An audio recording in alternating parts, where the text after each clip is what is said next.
Tosubwe chiddako ku AC Media UG. Oh, mpempereza message yesterday but one. Was it yesterday but one, right? Ngamba esinkoye. Ngaina buzibu ki? Nti omukyala omukyala ali lubuto, right? Nagamba nti kale abadde agezaako okubuulira embeera gy'ayitamu naye mbu omukazi amuyisa bubi. Omukyala ayalako sayidi ya buliki. Ekyo waliwo kyaliweko kisoboka. Mitambozi. Zekuba nange sibitegeera. Aboggola buboggozi. Takyafumba mmera mugamba genda ogyebegere. Naye baze namuli nalowoozezza mu bakiki naye wayi mukazi nga mukama muzibu. Wonyumiza story oyo omuntu bw'ati eyo mwami. Yeah. Ososanga esinze kankubulire amaka agasinga agalimu nnyo obuvuyo naddala ge gamaka g'abantu abasomye ennyo.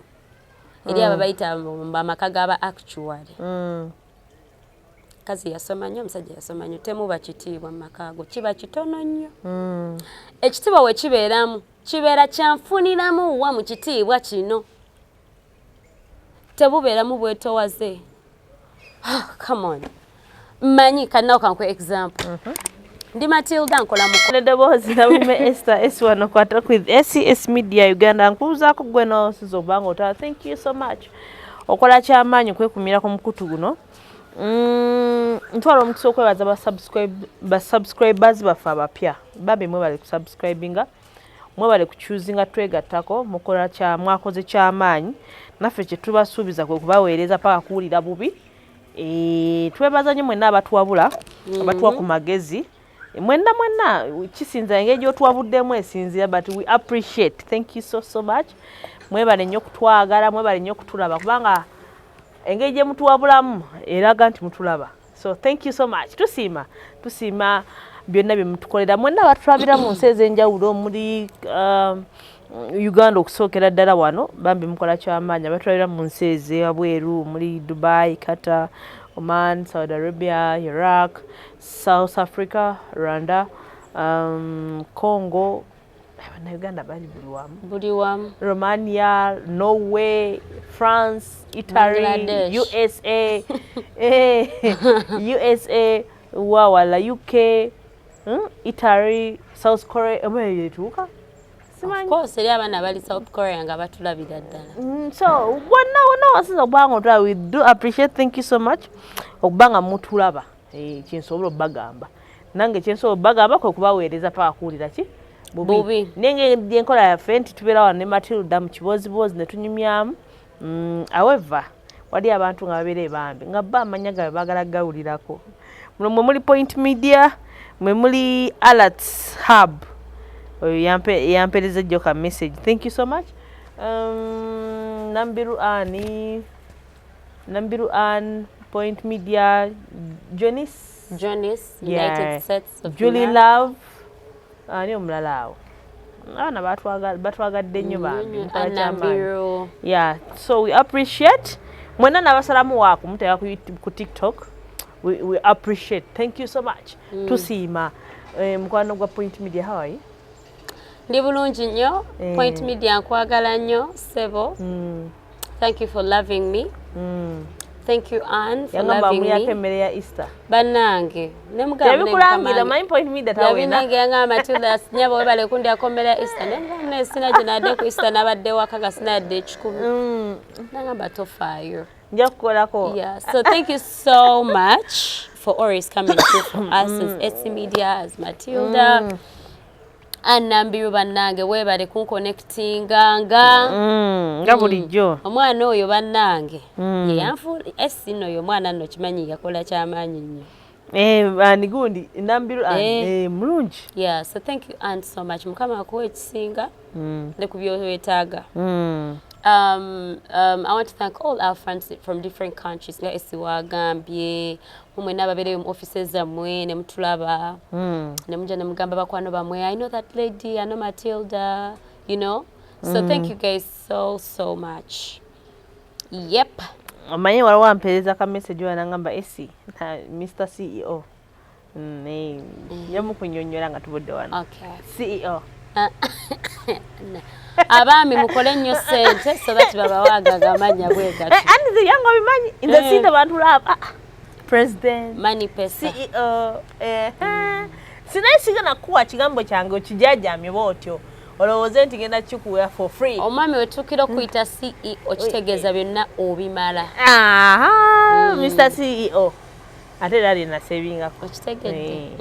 awe tuli abantu tulina basukkulumya baba balina okusukkuluma ate omusajja nga akola ebituufu yaba alina nakutenderezebwa nomutendereza ebituufu bye bitya Matilda bannange ebituufu nga bw'okiwulira ebituufu in all areas woba bakola ebifu naawe gwe toyabalaga bannange Matilda I love my guy ne maama wano Mufu. I love my guy ne maama kino wakujjukiza yeah, omwami wali eyo fubanga nnyo okulaba nti mukazi wo takwogerako bw'atyo beerawo nga you aspire for you woman to say you guys my guy is my everything like he does every freaking thing. Exactly. Ekyo kyogerwa mukazi akwagala naye ate era eri abatabaagala nga bagamba banaye omusajja njagala mpa buli kimu naye banange omusajja simwagala.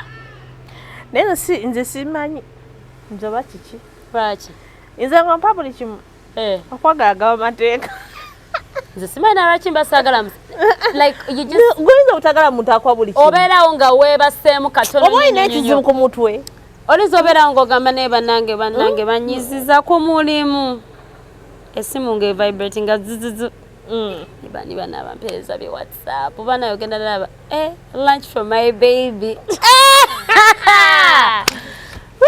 ng'ogamba abafa bapapa abagana okola empisa ne babakyawa muli kulwa mmwe teweebumansi nga tonafa bakisa banuya mwe mumanyi Matilda tuli kusonyiwa ebibozibozi bye no let me tell you omusajja yeetuma asinga omusajja akuwa ssente obukadde 10 ng'omaze kumutuma like asinga omusajja emirundi 10 ng'akuwa naye ng'omaze mutuma nti omusajja yeetuma obeera naawo abagala abasajja beetuma tebaggwako ssente abasajja abawala abagala abasajja abeetuma tebaggwako ssente tebaggwako birungi abajjala omukyala wange essimu ye si nnungi nno aba atambula eyo nakuleeta essimu empya bananga ate eno yaki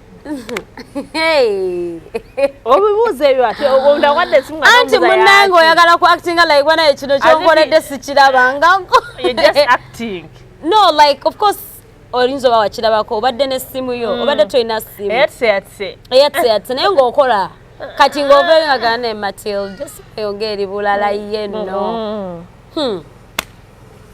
oba oliawo nga kuyiwako olusimu gamba oh my god ngenda kukola ntya nze magulu nyondo cuucu kabaka wa muno CEO ngoga ngenda kukola ntya omanyi esiwolinza ogw'eddalu era ogw'eddalu nina mukwano gwange yalinayo omusajja amuwa buli kimu kyayagala naye abeerawo nanga ne Matilda ngenda kukola ntya nga bimusobodde but her reactions are always the best reactions Matilda ngenda kukola ntya mpa ku magezi mukazi munange kola mpisa Matilda mpulira empisa tezimala laba nno abantu byebitandikirwako ebyo ssebo tweyanziza nnyo ssebo era tusiimira ddala ng'ali wano ku mavivi ate muwala mutanyirira alina ebbina liva eno likoma erimaya bannange ssebo magulu nyondo tukweyanza nnyo ssebo tweyanziza tusiima wootali ffe tulibeera tutya nno nze kubuulira era wamala awo aba ali awo ng'ebipya baleeta tebatuma gwalebaddeko omusajja n'abeerawo ng'otuddeawo nagenda n'agulayo engoye ennyingi nnyo oba nagenda nafunaga like those guys that like own boutiques namugamba mukyala wange ali musaizi bweti ne bweti munonyezeyo ku bugoye obwakabi oba olio nga gaye wakubira hello esi waliwo gaye kuwa boda watuuse soko fuluma olabe byakuleetedde ogenda otuuka buvaaza ate nga bonna bukutuuka okola otya kakati oje yankubidde naye naye katonda nsaase omanyi oje yankubidde nga hello nze wa boda konze boda chichi okutukoze tutya singa tuma kuwa boda nanga mbundi wano bapadde engoye zonzire konzani koye azimpadde simu mai nangambye nzikuletire konze okubye wrong number wrong number gomala kakiriza oyo bakunoonya kushitegeera oyita sana kumanya nabi muwadde I know like ono gawe yamkubira segedde there is a border guy at the gate angambye atuse you go and see what there is something for you mama aha bana balamwese bulungi mfuna ebirungi naye banaye mfuna ebirungi adde njagala kusobola kubira CEO naye aganya okwata essimu olwobera nga sho nga sheekutabukidde onoonya amafuta naye kati anyway CEO presenter leero abadde presenter ali mukwano esasage yatugwiridde anyway ngenda yaffe nga gyetubeera mu kibugazi Matilda omuntu yampeereza message yesterday but one was it yesterday but one right nga ngamba esinkooye ng'alina buzibu ki nti omukyala ali lubuto right nagamba nti kale abadde agezaako okubuulira embeera gy'ayitamu naye mba omukazi amuyisa bubi omukyala ayalako sayidi ya buliki ekyo waliwo kyalieko kisoboka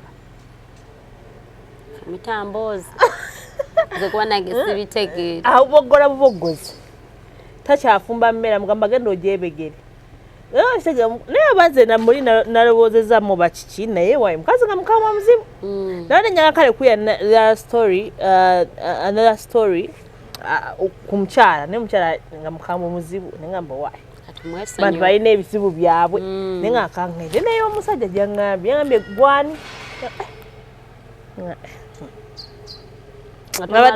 nade ne CEO nangamba oyimuleke soka mwesonyiwe tetujja kutabuka n'abantu naye bambi omusajja naye ng'ali munaku mpitirivu omusajja omukyala amuyisa bubi ebikyamwagala naye omukyala amuyisa bubi omuntu watuukira kubanga buli kimu takyalina kyayagala kukola wakikola akolako kikye oyaba n'omuntu nga asaba ku magezi nangamba waayi enkya ninda ku meetinga Matilda tujja kwogera ne Matilda atunyonnyole Matilda waki abantu batuuka mu relationship ne bekola obusolosolo naba omuntu yali akuwagala luli eri biki oba okitegeera ogeya tusaina okujulirira mu girlfriend w'omukadde nkaba naye nalina girlfriend wange naye twakyankalana amazima gali nti amazima gali nti namuyisa bubi omayinza omuntu wampeereza emboozi sagala nnyo ambulire bino njagala mubuuza ensonga eba ku ki kati olumu okugenda n'omukwatirayo ng'akubuya n'ebikati nanga nalina girlfriend wange naye bambi namuyisa bubi n'addinya ennyonyi n'agenda naye omuntu akuyisa bubi esi n'owulira nga wandyagadde oddeyo nawanki ask Matilda biva ku ki ebyo nange ebintu ebyo biraba nate si bebokaboka ababonaabona mu relationships n'abawala n'abaami ate nga tebituuka ku basajja bokka n'abakazi bitutuukako abantu abamu to getting into marriages era nga kyovola by the way when you look into the divorce rates zetulina ennaku zino divorce ziri waggulu muganda wange abantu bewasa kati kwetestinga oba kitegeera bulungi beero zaako and then another thing abantu omukwano bagufuula birala people don't receive love the way it's supposed to come people consider love to be like the things they look at to say that this person loves me or they do not are now different. These things are like more materialistic. Abasajja bagenda ne babagamba oyina ekintu kyogeze n'oyogera nekinnema mwana omuntu yangamba recent bantu be batuweereza message nangamba nembuuza how did you know nti omuntu onakwagala mbu the way he treated me in bed namanyawo nti omuntu onanjagala olaba obuzibu mbu yakola bwati ne bwati kombe biba birala obwo bwe buzibu ekiro abasajja bagenda ne babagamba balina ebintu bye balaba ebyo byaba motivational speaker ne bagamba funa omukazi anakuzimba and all that. Kati abavuka bera kuzo bagamba funa omukazi anakuzimba baloza bagamba mfuna abakazi abayina ki sente nenga njagala nzijukiza omusajja ali omukazi ali empowered abeera omukazi ali empowered owulira abeera omukazi nga ali empowered abeera very entitled okitegeera omukazi nga awulira ayina amaanyi. You break down the empowerment abamubayinza obutakitegeera. Empowerment ebeera bweti nti ng'ofunye omukyalawo akola afunira ddala ssente ze omukyalo yali well established ayinamu ne oba oli ayinamu ne kulinnya li ayinamu kulinnya ne kubitiibwa eri abalina amanya naye nga tebalina bitiibwa naye nga ayinamu ne kubitiibwa bambi abeera muzibu nnyo ate nga gwe baagala kati ate mwe abasajja be musinga okunoonya abo ate tetubalinaako obuzibu naye bambi oluusi mukoleramu ensobi nti ojja kusanga omusajja abadde ne girlfriend we nga tebalina buzibu yadde afuneyo omukazi gwalaba nti ono omukazi bangambye akola mu URA. Of course it's a good thing. Abasajja bangi me I've had a lot of stories of girls that have been dumped by their men because their men have gotten women that earn better than them. Nagamba, can you believe my guy got another chick because she's a manager here, blah blah blah blah. We didn't have any issues. Yes. Nalekawo omukazi we olw'okubanga agendera ku mukazi alina bigger status than his girlfriend. Weerabidde nti in most cases omukazi ali empowered aba tanoonya musajja olw'okuba ayagala kumugattako. Aba anoonya omusajja olw'okubanga ayagala kufuna ekyo ky'atalina. Okay, omukyala ali empowered tanoonya musajja oba supportive man mu ngeri ya finances n'ebirala ayina kiri ky'atalina kye bayita natural enticement. Biki ebyo? Sex. I need a man. Okitegeera be abakazi bogamba I need a man tagenda kudda okuwoza njagala bufumbo. Or maybe those words are different. Ebyo bigambo biwulira. I want marriage and I need a man. Those are two different statements. Abakazi abali well employed and empowered babeera bayina that thing nti tagenda beerawo nga agamba neetaaga omusajja agamba njagala musajja okitegeera njagala musajja kati gwe bw'ojja mu bulamu bwe gw'oyinza okujja nga oli ewe wanamba kyayo omwana nafunye omukazi evugira mugwe ne she's not looking at you as someone that she cannot live without. Takulanga omuntu gase obeera onaga what will I do without my man. Chobalanga aba slay queens badominate nze nnyo ennaku zino kuba slay queen yategeera okwefuula vulnerable. Okitegeera slay queen yefuula vulnerable nalagira ddala gaye nti I can't do without you. Bw'otalekera osasula ennyumba yange ngenda sula ku streets ngenda kufa. That's what men love. Men love to see us vulnerable, like we can't do without them. And that is the right thing, by the way. A soft person, softness wins in all situations of life. Newo bakumulimu gyokolera. Abantu abali very soft, batuuka ku binene. Abatali soft sebatuukayo. Abempaka. So, even with marriage, that's the same thing. Or any relationship. Okay? Nti omuwala ali very soft. Oba omuwala aleka n'abeera vulnerable to her partner. Yo yagenda okufunira ddala mu musajja we. Abo abakazi betolo ne tugamba omukazi teyasoma. Simanyi omukazi teyakola. Beba abakazi abawangalira mu bufumbo. Banene betugamba maama nange njagala nkule simanyi mbenga gundi. Abo bonna betwegomba nga abamu kizibu okulaba ku bbaawe bwafaanana. Bakubuza no obadde wekombani tigundi omukyalo oyo w'amaanyi akola bwati bawe yani nga tomwogera.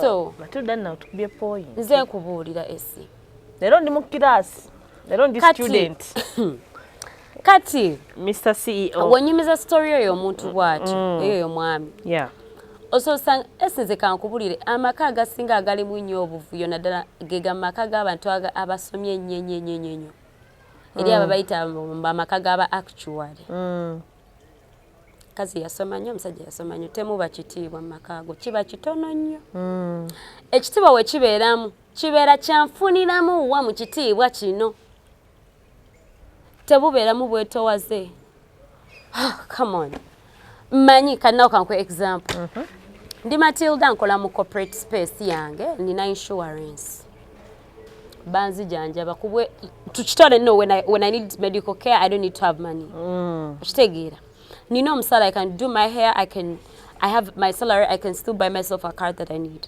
okay from that if like ngabao aliwo nga like seriously taina kyamaanyi kyakuwa ekyo tukyogere mu byamazima amatuufu taina kyakuwa like taina kyakuwa not because like oba kyogere ntya but like nga takuwa kubanga tekiriwo ekyokuwa buli kimu okikola ki buli kimu okyewa kati nga okujjako okukuleetera of course kati ate naye of course era obeera ogamba ha ono naatandisa okunyiza byakola tebiriyo walibayo basimatuwaya musajja wattu talinaamu kati ebiseera ebisiga omusajja we wanaabeera mu bufumbo agenda abeera very inferior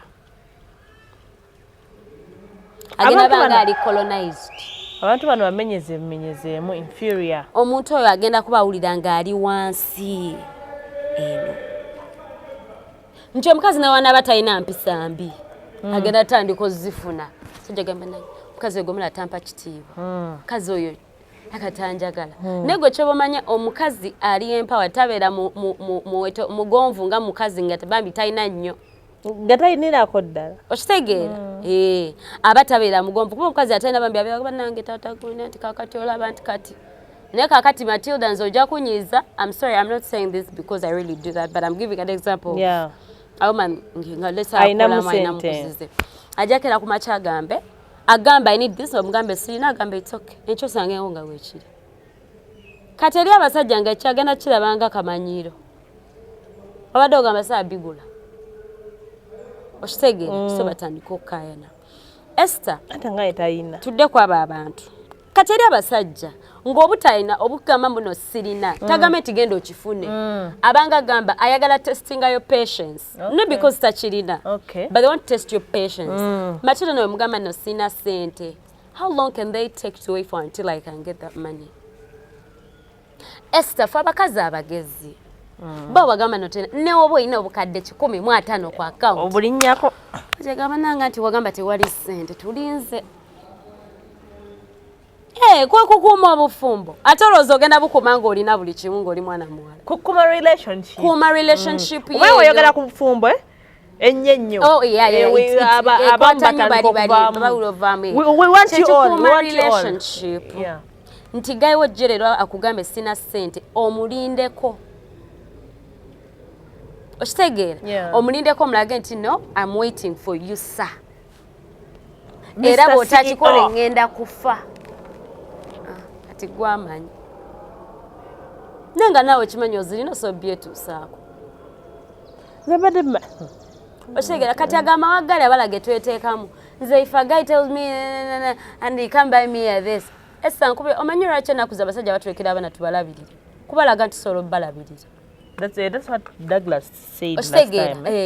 Into the moment you show a man that you can do everything kati ate bana abavubuka b'ennaku zino basekibwette abatagala kukola kantu yadde abatalina buvunaanyizibwa baliawo bava wano badda wali ogwabwe guli ogwo kusala kirefu kuwunya bulungi kusala kabiri buli wiiki kwambala ngate akabi abo ate kwambala bifaanagana kuva waggulu ku mutwe paka ku bigere kugenda mu buli show buli concert yayingiddemu mu Kampala those are very dangerous men nti tebalina tena buvunaanyizibwa yadde basala wano basala kati kasa omulaga nti buli kimu okisobola takulinaako buzibu ng'abikulekera all on you ng'atuula wali ate munaye midi can I do anything you can do everything ate bamanya guilt tripping abikulekera nagamba wandaga nti obisobola if you want anything from a man you need to show them you can't get it for yourself ne oba osobola nnyo otya